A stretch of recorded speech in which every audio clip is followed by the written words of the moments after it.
I used to play it humble, play it back, and all I ever did was get played. It's 50, 11,000, something ways for you to get paid. If you ain't like the way shit was going, why'd you stay? Why wait till tomorrow to get done what you can do today? Look, I said why wait? Look, I said why wait? For years, one of the biggest challenges in creativity was turning an idea in your head into something you could actually see and share. Whether it was an artist without the right skills or tools or an entrepreneur who couldn't afford the design team, the gap between vision and execution held people back.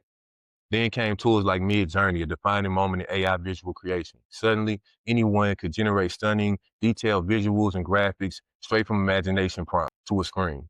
And with newer prompt platforms like Nano Banana, Whisk, and so many others, we're watching AI push visual storytelling even further via imagery and video. These breakthroughs represent some of the most revolutionary innovations of this century, and it's still just beginning. But here's the catch. While AI is transforming creativity and businesses every single day, the everyday person can easily miss out on those advancements and get left behind. That's why I created Why Wait, the AI Talk series, to break it down, make it real, and show how AI can be the great equalizer for us all. So what's the word, everybody? Welcome to Why Wait, the AI Talk series. I'm your host, and it's MrBizNTech Campbell, and I'd like to thank you all for taking a minute to tap in.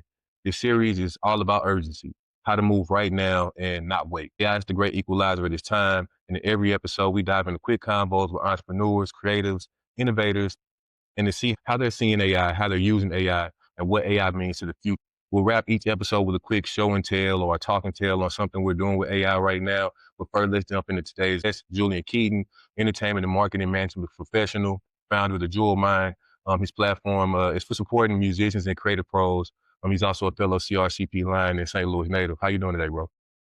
What's going on with you, brothers? Good to be here. For sure, man. Glad to have you on the platform. Excited to have a little combo, man. Get your insight on some of the things that are just kind of changing the world right now. You feel me? So we're gonna dive right in, man. I like to keep the convo real quick for the listener. But before we hit our main topics, I like to do a little hot take section. So early this week, OpenAI dropped Sora 2. It's the next generation AI video generation platform. It's been sending ripples through the internet, social media, the entertainment industry, Hollywood. And it's just super disruptive with its approach to AI generated content.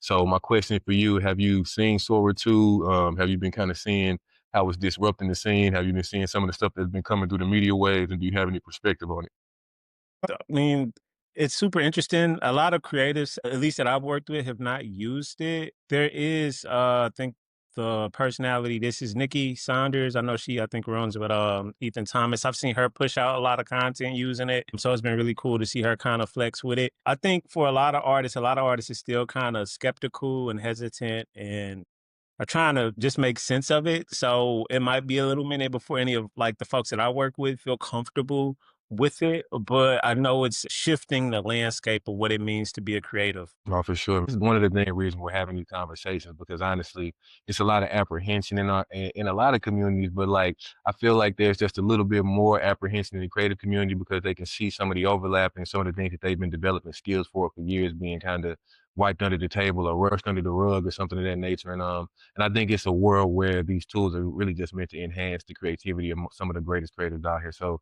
it's all about really trying to figure out how to find that merger, but definitely some great perspective there. So we'll dive into the next core topic. We'll go a little bit deeper. So AI, as we all know, it is moving every day, ideas from concept to reality faster than ever.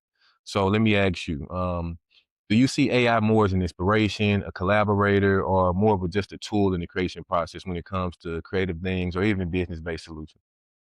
Yeah, I think it's a mix of all three, right? So I leverage it when it comes to a creative partner, thinking through caption, copywriting, just content ideas, just the whole nine, and then being able to implement automations using AI is something that I'm slowly like implementing in a lot of my clients' work. Something as simple as a mini chat AI to just the different tools that are out there when it comes to creating content. Like I have used Descript for a number of different things. And so it's one of those things where it's like, the more you play with it, the more comfortable you get. And so as I've experimented and played with it, I see how I want to use it in certain instances. And then in other where I'm like, yeah, no, I think it's just too soon for me or for my client. But, I think it is all three. Use it as an inspiration. to just kind of give you some fuel. Use it as a collaborative partner when it comes to thinking through ideas, and then also using it as the tool that it is. I think all three of them are needed in this time of innovation and just creative design thinking.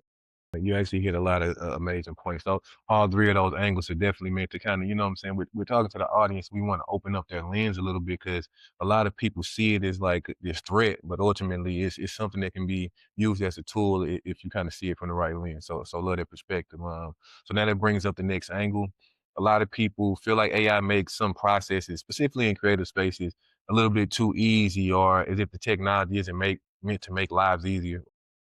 They ultimately kind of see it as something that's kind of like, I don't know the right terminology to describe it, but ultimately superseding the creative process. But some feel like it takes away from some of that authenticity. So what's your take on that process? Do you think AI dilutes creativity, or does it actually help us get deeper into our craft? I think that varies depending on who you're working with. If you're naturally super creative, I think it will strengthen your creativity if you know how to use it, right? Work at a university, right? And so there's this thing where people are administrators and folks like that are afraid that students will use it to just like make their essays with, right? Or on the creative side, where we're seeing people like a friend of mine hit me up the other day and was like, yo, Julian, I just wrote this super dope song and I have my, I think she's using Sona, I forget the name of the Suno. Yep, like effectively have a voice mask sing the song that she wrote, right? And so I think at the end of the day, it's how creative you want to get with it, what your intention is with it. And ultimately, just like at the end of the day, it's a couple things that you have to keep in mind. The ethical side of it all, right?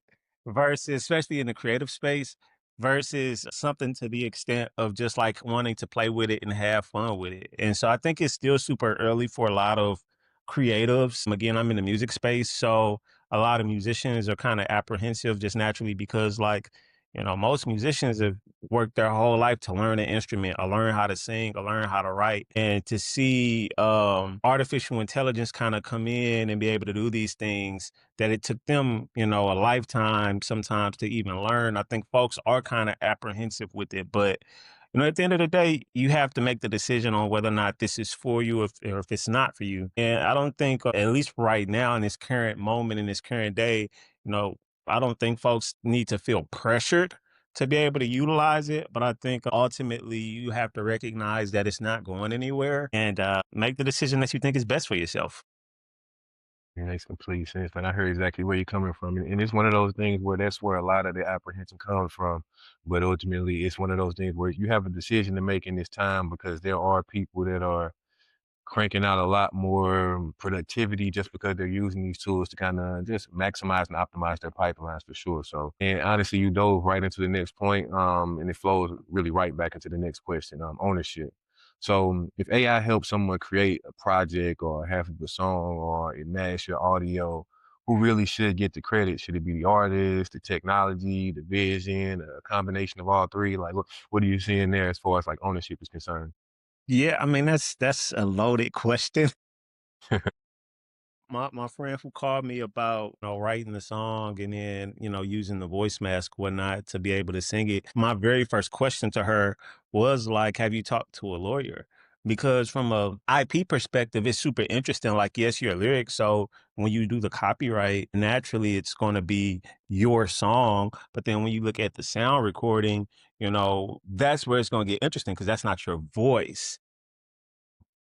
It's super interesting to me, at least, how again, I haven't used it yet. I haven't worked with a client super deeply to even get to the point of having that IP talk. But, I think there's tons of people out there that are kind of breaking it down right now. I think right now, because it is so loose, the ownership is naturally going to, um, and again, just take this as just me just speaking out loud. I don't know the actual IP laws, even if they've changed them yet, or where they land in cases, in legal cases. But like what I think is happening, and again, don't quote me, is that because it's so early, whoever that's just creating the music, I think the copyrights are just naturally going to them. The ownership of those copyrights are going to them.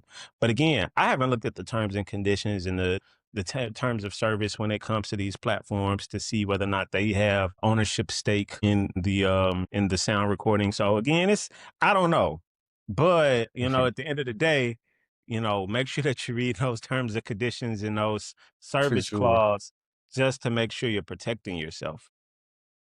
Yeah, no, that's the fact. So I think you might already know I've been working with a few AI artists and stuff like that, but people that operate in that space, there's certain platforms that actually do take your rights. So like there's a lot of different platforms. Suno is one of them. I got a few others that I kind of see. I've been working with Suno a little bit for some of the audio stuff I've been doing for some of the work. I'm not records, but more just sound production, sound canvas things of that nature for just other types of productions. And Suno is really powerful and you get to keep most of your rights, keep all of your rights honestly there. But there are platforms that do take the rights. So definitely, like you said, like make sure you read the terms and know if you're collaborating with these types of AI platforms to create records. Just understand the fine print can be in a number of different directions right now because all of this stuff is still the wild, wild west, honestly, when it comes to creative stuff. Um, but yeah, man, there was a lot of perspective in there.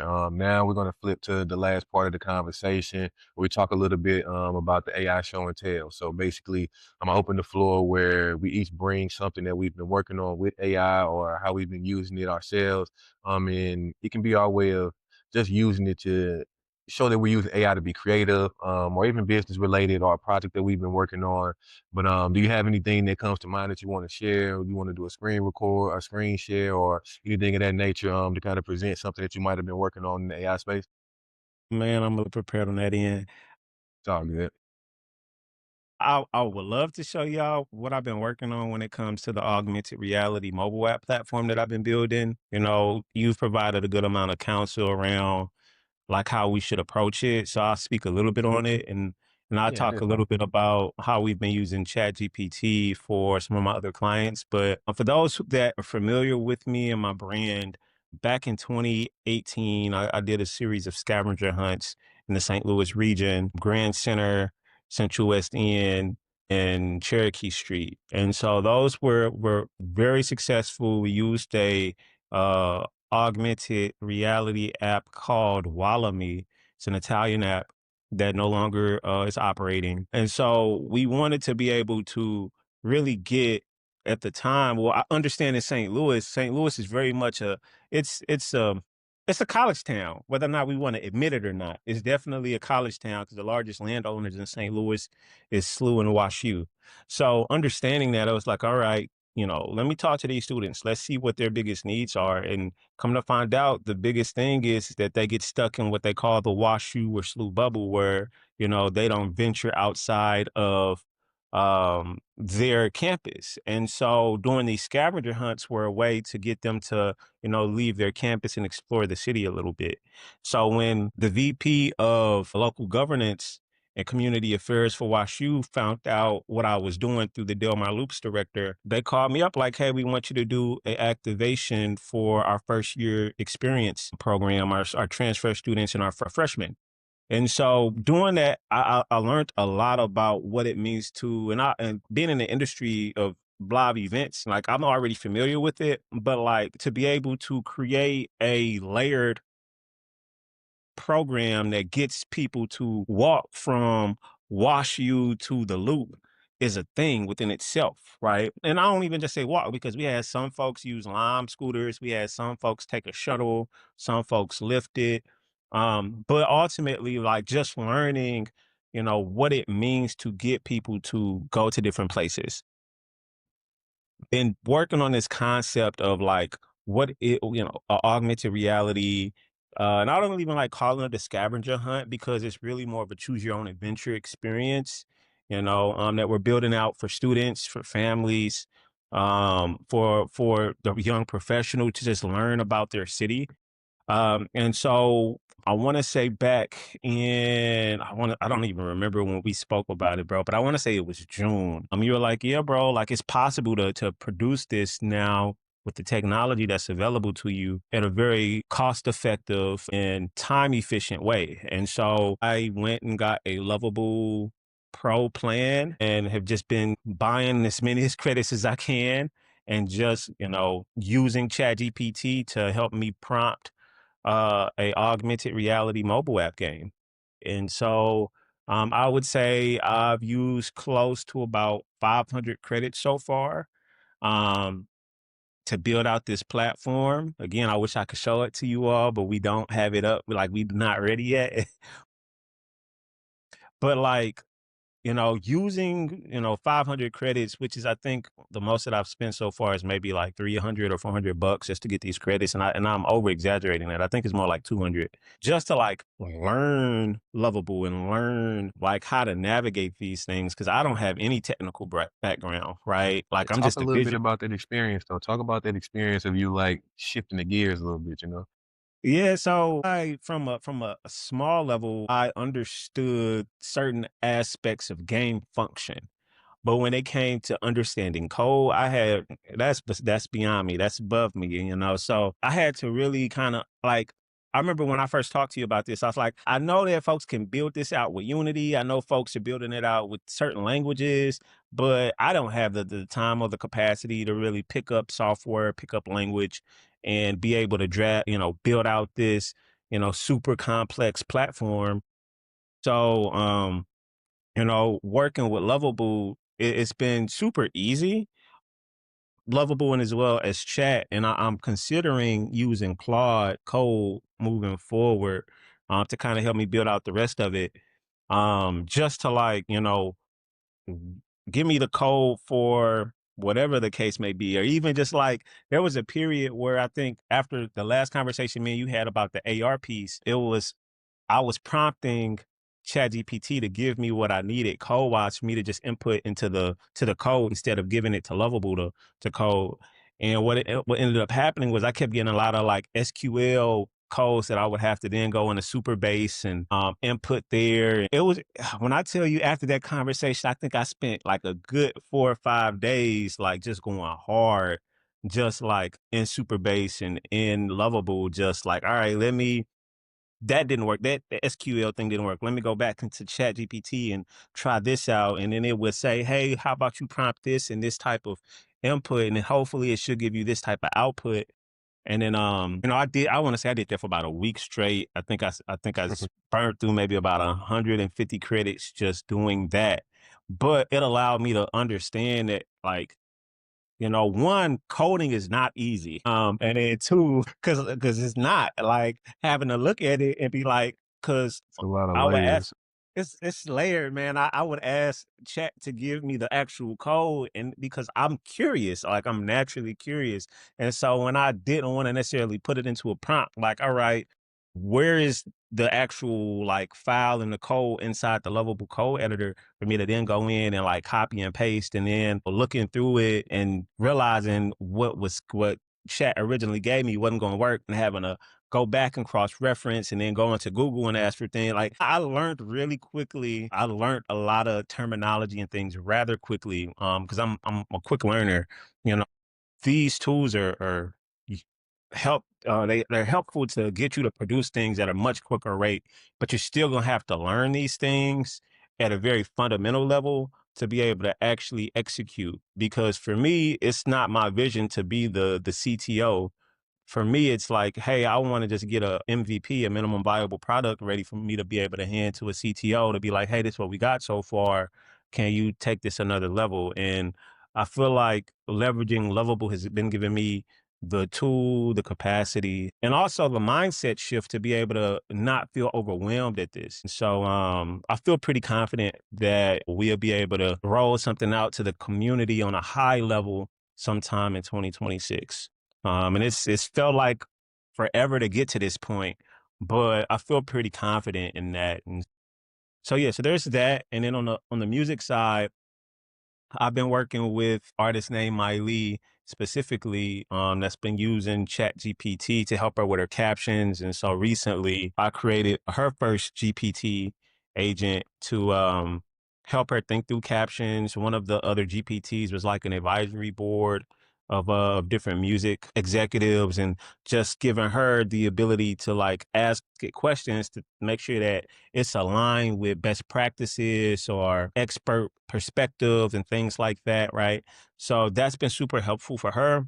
And then the other artist that I work with is an artist named Malik Elijah out of Boston. super talented person. He's been using, I don't know which AI tool it is, but he's been using it to create his album covers, and they've been coming out pretty solid. So, and I think he also uses another one to help him with mastering some of the songs because he's not a mastering engineer. He knows how to mix. He's a trained engineer, so he knows how to mix his own records. But mastering is he's had to leverage some AI tools if he didn't have the capital to hire somebody. So. You know, in the creative space, folks are using it and are using it extremely well. They feel confident in it. You know, I think the more that they play with it, you know, I think they're added to their arsenal and their tech stack when it comes to being able to increase their productivity. And yeah, they've been loving the experience with it so far. So at least what they share with me. No, that's dope, man. That's a lot of perspective. Definitely, I'm glad to hear that your journey in Lovable is something that like other people can gain a lot from that, bro. Like that's why I wanted to ask you a little bit to give a little bit about your perspective because it's a thing that there's been this invisible wall for people to get into the space where they could create technology and tools like Lovable are really empowering people to kind of step into that. But you also brought in another very large key point that there's still a level of skills foundationally that you need to be effective at building certain things. And just having the knowledge allows like someone like me, like I can build 7, 8 apps in Lovable because I really know the core things that go behind all the code and the tech stack, and it makes it really, really efficient for us to use something like that. But I know that curve can be accelerated once you start getting into the mix of it. There's a lot of things that you start learning really quickly or figuring out how to learn the fundamentals. So I'm glad you're navigating in that way. I want to add one thing just for like context. Like one of the biggest things that I learned when it comes to Lovable more than anything is you have to be patient. Like it's not going to give you what you want the first time that you input something.